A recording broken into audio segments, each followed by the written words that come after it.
Hello, ഇന്ന് ഞാൻ പെസഹ അപ്പത്തിൻ്റെ റെസിപ്പി ആയിട്ടോ ഷെയർ ചെയ്യുന്നത്. 2 തവണ ഞാൻ ഉണ്ടാക്കി നോക്കിയിട്ടും പെസഹ അപ്പം ശരിയായിട്ടുണ്ടായിരുന്നില്ല. കഴിഞ്ഞ വർഷം ഷൂട്ട് ചെയ്ത ഒരു വീഡിയോ ആട്ടോ ഇത്. കഴിഞ്ഞ വർഷത്തെ പെസഹായ്ക്ക് കുക്ക് വിത്ത് സോഫി എന്ന് പറയുന്നൊരു യൂട്യൂബ് ചാനലുണ്ട്.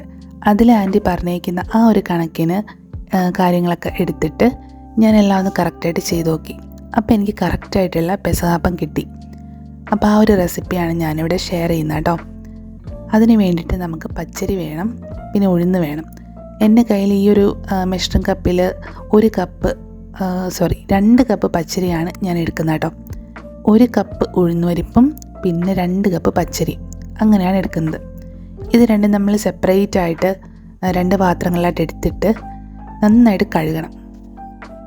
നന്നായിട്ട് കഴുകിയിട്ട് ഒരു 3 മണിക്കൂറെങ്കിലും ഇത് കുതിരാനായിട്ട് വെക്കണം. ഞാനിത് കഴിഞ്ഞ വർഷം ഷൂട്ട് ചെയ്ത വീഡിയോ എന്ന് പറഞ്ഞല്ലോ.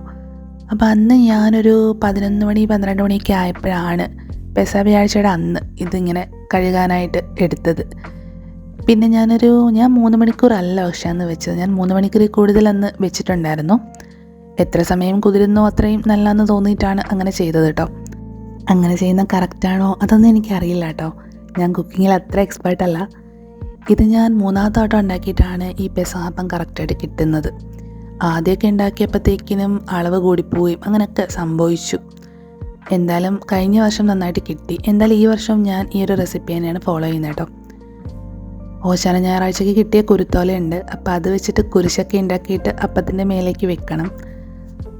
എന്തായാലും ഇതൊക്കെ ഭയങ്കര സന്തോഷമുള്ള കാര്യമാട്ടോ. ഈ ഒരു പെസഹ, ഈസ്റ്റർ, ദുഃഖവെള്ളി ഇങ്ങനെയുള്ള ദിവസങ്ങളൊക്കെ നമുക്ക് ഭയങ്കരമായിട്ട് എനിക്ക് ഭയങ്കര ഇഷ്ടമുള്ള ദിവസങ്ങളാണ് ഇതൊക്കെ, ഈ ഒരു ഹോളി വീക്ക്.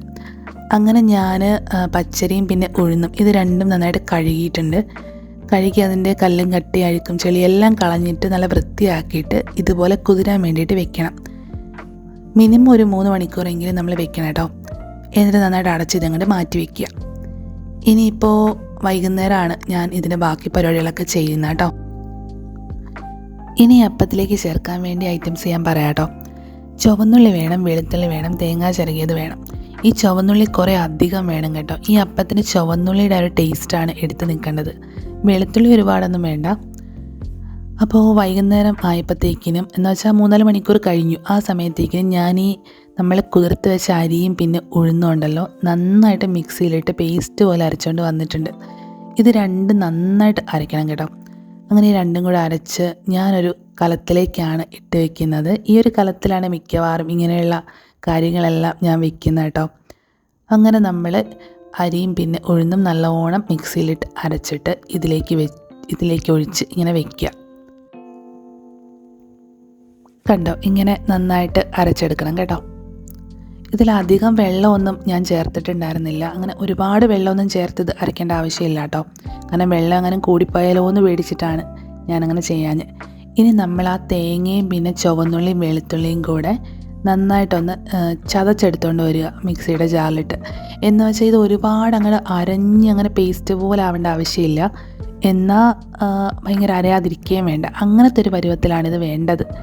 എന്നിട്ട് അതും കൂടെ നമ്മൾ ഈ ഒരു അരി അരച്ചതിലോട്ടൊക്കെ ചേർത്തിട്ട് നന്നായിട്ട് മിക്സ് ചെയ്തെടുക്കണം. പെസഹ എന്ന് പറയുന്ന പുളിപ്പില്ലാത്ത അപ്പത്തിൻ്റെ പെരുന്നാൾ നാളിലും അറിയപ്പെടുന്നത്. അതായത് നമ്മൾ ഈ ഉണ്ടാക്കുന്ന അപ്പം ഉണ്ടല്ലോ, ഇത് പുളിച്ച് പൊങ്ങരുത്. അതുകൊണ്ട് നമ്മളിത് 2-3 മണിക്കൂർ മാത്രമേ ഇത് ഇങ്ങനെ വെക്കാൻ പാടുള്ളൂ കേട്ടോ. നന്നായിട്ട് മിക്സ് ചെയ്തിട്ട് എന്നിട്ട് ഉടനെ നമ്മൾ അപ്പം ഉണ്ടാക്കണം. ഇതിൽ ഈസ്റ്റോ അങ്ങനെ ഒന്നും ചേർക്കത്തില്ല. അതുകൊണ്ടാണ് നമ്മളിതിനെ പുളിച്ച് പൊങ്ങാത്ത അപ്പം എന്നൊക്കെ പറയുന്നത്. പെസഹ എന്ന് പറഞ്ഞാൽ അങ്ങനെ പുളിക്കാത്ത അപ്പത്തിൻ്റെ പെരുന്നാളാണല്ലോ. അപ്പം ഞാൻ എന്തായാലും ഇത് മിക്സ് ചെയ്തിട്ട് ഒരു 2-3 മണിക്കൂർ എന്തായാലും ഇത് റെസ്റ്റ് ചെയ്യാൻ വേണ്ടി വെക്കുന്നുണ്ട് കേട്ടോ. ഇനി നമുക്ക് അപ്പം ഉണ്ടാക്കാൻ തുടങ്ങാം. അപ്പം ഉണ്ടാക്കാൻ വേണ്ടിയിട്ട് ഇതുപോലത്തെ ഒരു സ്റ്റീൽ പാത്രമായിട്ട് എടുത്തത്. അതിനകത്തേക്ക് എണ്ണ നന്നായിട്ട് ഇങ്ങനെ തടവിയിട്ട് അതിലേക്ക് നമ്മൾ ഈ മാവ് കോരി ഒഴിക്കുകയാണ്. ഈ പാത്രത്തിൻ്റെ പകുതി മാത്രം മാവ് എടുക്കാവുള്ളൂ കേട്ടോ, നിറയെ എടുക്കരുത്. അങ്ങനെ നമ്മൾ മാവ് അതിലേക്ക് ഒഴിച്ചിട്ട് ഒരപ്പച്ചമ്മിൻ്റെ തട്ടിൽ അല്ലെങ്കിൽ ഇഡലി ഉണ്ടാക്കുന്ന പാത്രം ഉണ്ടല്ലോ, ഞങ്ങളിപ്പോൾ അതിലാണ് എടുത്തത്. അതിലേക്ക് വെച്ചിട്ട് ആവിയിൽ വേവിച്ചെടുക്കണം. അതിന് മുന്നേ ആയിട്ട് നമ്മൾ ഓശാന ഞായറാഴ്ചയ്ക്ക് കിട്ടിയ കുരുത്തോല ഉണ്ടല്ലോ, അത് കുരിശിൻ്റെ രൂപത്തിൽ ഇതിലേക്ക് വെച്ചിട്ടാണ് ആവിയിലിങ്ങനെ വേവിച്ചെടുക്കുന്നത്. അപ്പം നമ്മൾ ഒരപ്പത്തിൻ്റെ മേലേക്ക് മാത്രമേ അത് വെക്കുള്ളൂ കേട്ടോ. അപ്പം നമ്മൾ ബാക്കി വന്ന മാവ് ഇവിടെ വാഴയിലേക്ക് അതിങ്ങനെ അതും അപ്പമാക്കി തന്നെ വേവിച്ച് എടുക്കുന്നുണ്ട് കേട്ടോ. അപ്പം നമ്മുടെ അപ്പം റെഡി ആയിട്ടുണ്ട്. പിന്നെ അതിൻ്റെ കൂടെ കഴിക്കണ പാലും നമ്മൾ റെഡിയാക്കി. പക്ഷേ ആ സമയത്ത് കറണ്ട് പോയതുകൊണ്ട് എനിക്കത് വീഡിയോ ആക്കി എടുക്കാനായിട്ട് പറ്റിയിട്ടുണ്ടായിരുന്നില്ല. അത് എന്തായാലും നന്നായിരുന്നു കേട്ടോ. അപ്പോൾ അങ്ങനെ ഞങ്ങൾ പെസഹ വ്യാഴാഴ്ച രാത്രിയിലാണല്ലോ നമ്മളിത് കഴിക്കുക. അങ്ങനെ നമ്മൾ ആ പാലിനകത്ത് അപ്പം മുക്കി നമ്മൾ രണ്ടാളും കഴിച്ചു കേട്ടോ. അപ്പോൾ എനിക്കിത് ഭയങ്കര ഗ്രേറ്റ്ഫുള്ളാണ് ഈ ഒരു കാര്യം. കാരണം കഴിഞ്ഞ വർഷം ഞാൻ എടുത്ത വീഡിയോ ആണ്, പക്ഷേ ഈ വർഷം അതെനിക്ക് അപ്ലോഡ് ചെയ്യാൻ പറ്റി. എന്തായാലും നിങ്ങളും ട്രൈ ചെയ്ത് നോക്കൂ. നിങ്ങൾക്ക് എല്ലാവർക്കും നല്ലൊരു പെസഹ ദിനം ഞാൻ ആശംസിക്കുന്നു കേട്ടോ. നെക്സ്റ്റ് വീഡിയോയിൽ കാണാം. അതുവരേക്കും ബായ്.